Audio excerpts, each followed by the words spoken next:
దుబాయ్లో చలికాలం వస్తే ఇంతే ఉంటుంది. ఎటు చూసినా మనకేం కనిపించాయి, మొత్తం బ్లాక్ అయిపోతాయి అన్నట్టు ఈ ఫాగ్తోని. సో పొద్దున కాదు కానీ టైమ్ 7-10 అవుతుంది. ఆల్మోస్ట్ 8-9 వరకు కూడా ఇంతే ఉంటుంది అన్నమాట. అసలు ఏమీ అనిపిస్తలేదు, ముంగటున్న వెహికల్స్ తప్ప. ఇంకా కొంచెం ముందుకు పోతే ఆయనతోకేం కనిపించదు. సో ఈ పరిస్థితి ఉందన్నమాట ఇప్పుడైతే. ఈ వింటర్ వస్తే ఇంతే. ఇంకా ఇది మీదకి ఎక్కిన బ్రిడ్జ్ మీద కానీ బొంగు కూడా కనిపిస్తలేదు, ఏం కనిపిస్తలేదు పక్కకి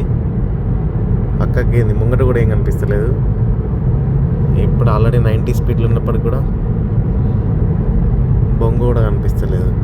ఏదో బోర్డు వచ్చింది, బోర్డు దగ్గరికి వచ్చినా కూడా కనిపిస్తలేదు. సార్ ముందర బండి ఉంది, ఆ బండి కూడా కనిపిస్తలేదు. హైవేకి వచ్చిన ఇప్పుడైతే 100 ఇది ఈ రోడ్డు మనకు 130 రోడ్ అనమాట.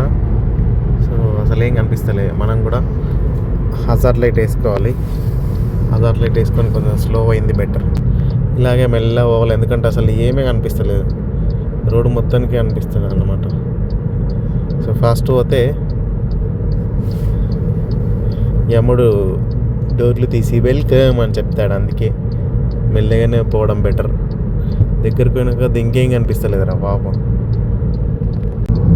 లిటరల్గా ఇది వచ్చి ఫస్ట్ మనకి 130 రోడ్డు. పెద్ద బండ్లు అయితే అన్నీ అయిపోయినాయి. నేను ఇప్పుడు ఉన్నది 80 స్పీడ్లో. లెఫ్ట్ సైడ్ రోడ్లో అయితే ఫుల్ అంబులెన్స్ అవి పోతున్నాయి, ఎందుకంటే యాక్సిడెంట్ కేసెస్ బాగుంటాయి. చాలామంది రోడ్ల పక్కన అయిపోయారు, మీకు కనిపిస్తలేవు కావచ్చు ఇందులో, ఎందుకంటే ఏమీ కనిపిస్తలేదు అసలు. నేనైతే ఫస్ట్ టైం ఎక్స్పీరియన్స్ చేస్తున్నా ఇది ఇంతగానం. ఫ్లైట్లో పోయినట్టుంది రా బాబు, ఫ్లైట్లలో మేఘాలలో వెళ్ళిపోతారు వీడు, అట్లా అనిపిస్తుంది ప్రజెంట్ అయితే. సో మెల్లిగానే అవుతున్నాను. నా వెనుక ట్రక్ ఉంది, వాడికి నేను కనిపిస్తున్నానో కనిపిస్తలేనో తెలుస్తలేదు, కానీ నాకైతే వాడు కనిపిస్తున్నాడు. మెల్లగా నాయన పెట్టే వెనుక. పక్క రోడ్లో పెద్ద యాక్సిడెంట్ అయింది, ఒక 4-5 అంబులెన్స్ అవి ఉన్నాయి, ఎందుకంటే ఇంత కనిపిస్తలేదు కాబట్టి స్పీడ్ పోతే అంతే ఉంటుంది అన్నమాట. చూడండి ఇది మొత్తం రోడ్ అంతా బ్లాక్ అయిపోయింది.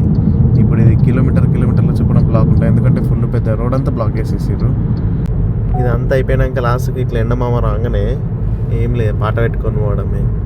నీ రాక కోసం తొలి ప్రాణమైన దాచింది నా వలపే, మనసంటి మగువాయే జామురాక చితిమంటలే బ్రోగే, నా కడ ప్రాణం పోనివ్వు కదమాసిపోదు, ఇది కాదు నా వేదన.